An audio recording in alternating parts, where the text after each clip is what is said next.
Huh? How did we get here? We need to go back and check on the miners!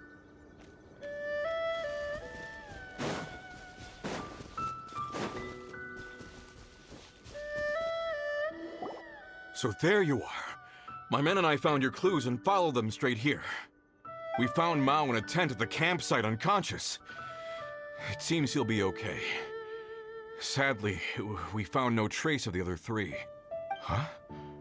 Young Kun, what is... Nothing. Pay it no mind. Those 3 miners are over there, in that cave. Cave? What happened? They're exhausted, but not in danger. Don't worry. Right. Well, thank you, all of you. I better go and see how they're doing. So you're taking them back to Liyue Harbor? That's right. Can I come with you? No problem. You rescued my men. I'll be happy to assist all of you in any way I can. I'll be back soon. I need to assess their condition.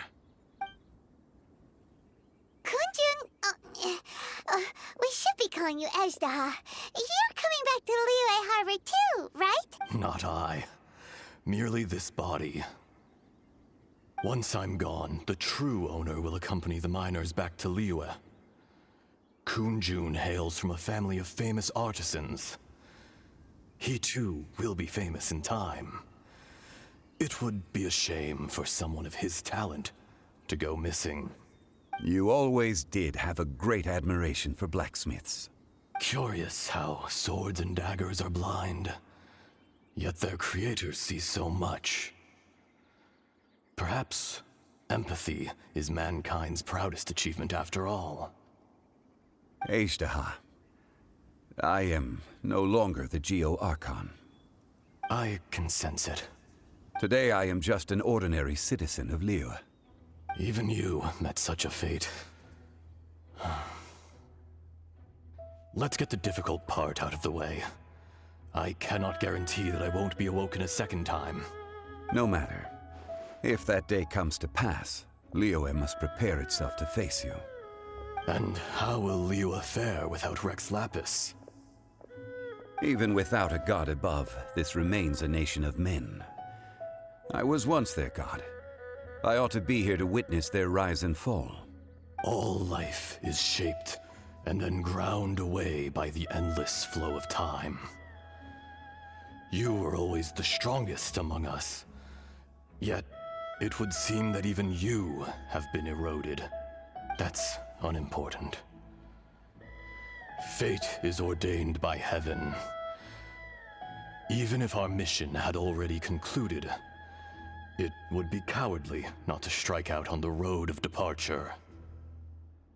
You may live forever, doomed to a lonely existence. Yet, even this is temporary. When you reach the end of time, those people, those past and future relationships predetermined by fate, they will be waiting for you. I do not pretend to match your rhetoric when it comes to the subject of a life long lived. I fear that the life of an elemental being is longer than any in this world. Were it not so, you would have killed me long ago, and would not be having to face me again now. You've brought a smile to my face.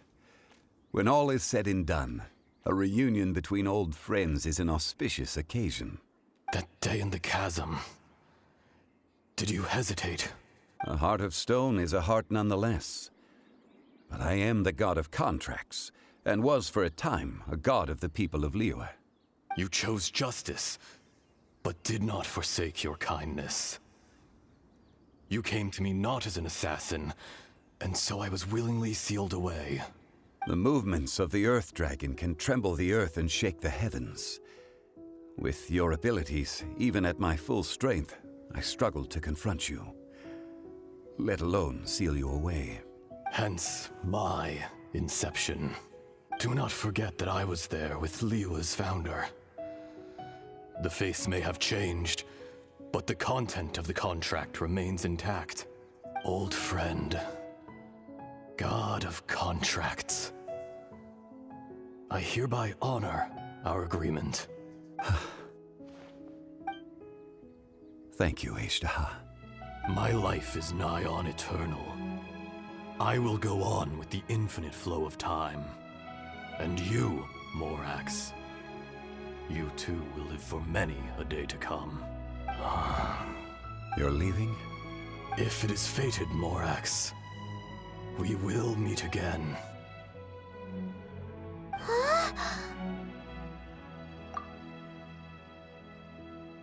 Yes. Don't be alarmed. He's only asleep. Whoa, that was so weird. It was like he suddenly became another person. In fact, we have yet to meet the real Kunjun. He was. Centuries may have passed since then, but events from 1,000 years ago remain crystal clear in my mind. In our last tale, Rex Lapis was walking alone in the mountains. He heard a remote voice, unlike any other, coming from a crack in the earth. Most of the ancient geo-life forms that live below Liyue are blind, having not seen the sunlight for an age. The voice was sometimes sad and song-like. Other times it was loud and thunderous. The Lord of Geo searched here and there before finally unearthing a strange stone from the bedrock. That's how Ashtaha was. I answered his wish and took him above ground. The Lord of Geo took pity on the rock spirit and carved it into a magnificent work of craftsmanship, a vivid representation of a dragon. I bestowed him with a pair of eyes to see the world and came to an agreement with him. With his fingers, he made 2 eyes. Quicker than words could tell, lightning flashed and thunder roared, and a living, breathing dragon soared into the clouds. I agreed to let him live among the people above ground. But if the day ever came when he brought ruin to order, he would once again be sealed in the dark. The dragon accompanied the Lord of Geo, fighting campaigns alongside him in the 4 corners of the world. We have a saying to eulogize these events. The crash of a spear brought billowing dust. The mountains and waters made way at the sound. The sight of a dragon bestowed with a touch the promise of rainwater blessing the ground.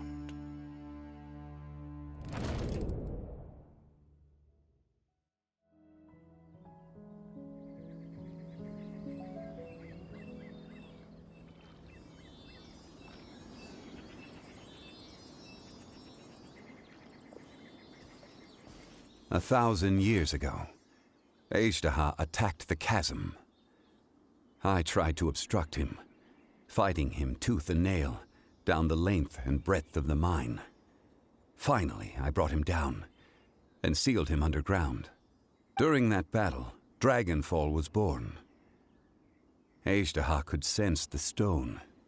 Subconsciously, he wanted to use it to find me. Despite being the victor, I could not claim to be stronger than he, and in his heart, he still retained an ounce of goodwill towards me, towards Liyue, towards life above ground. He was willing to be sealed away, but as the erosion set in, he forgot. Even I cannot avoid it, but there is something I understand better than most. When the door opens, it is time to leave. The greater the power, the greater the danger erosion may bring about. The millennia may come and go, but even a stone may tire. Personally sealing away an old friend. This is just one form of erosion I have endured. People abandon and surrender the things they love to pursue the right path. Perhaps this is the erosion imposed on me by the heavenly principles. That I was a god of mankind. My identity may change, but my eyes will bear witness to the history of humanity.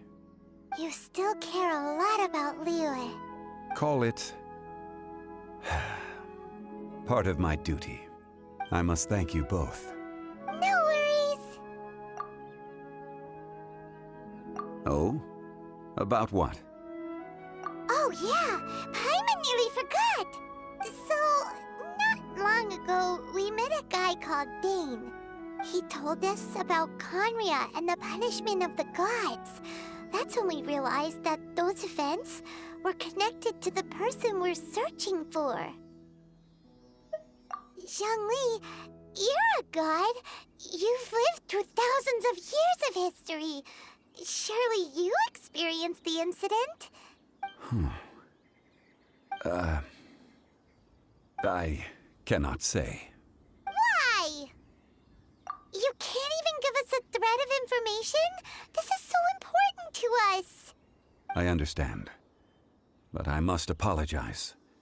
This is my contract. You mean another past grievance?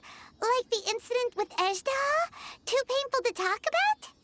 It was signed before it all began. I have always honored the contract. How can you be like that? You two are friends to me.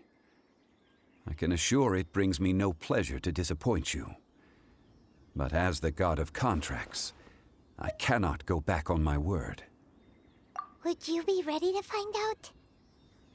It appears your understanding of this world continues to grow. There are many events of ages past, many secrets that lie hidden. They have been eroded by time, forgotten by the people, abandoned.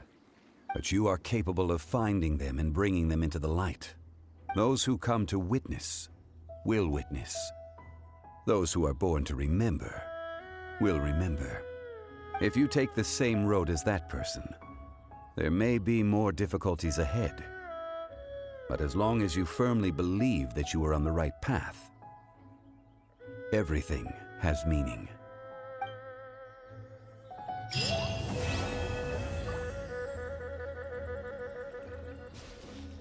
This tablet was erected by Mountain Shaper.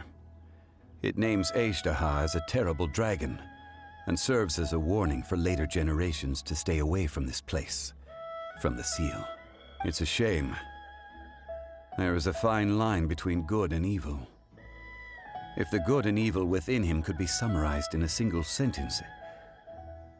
Well, never mind.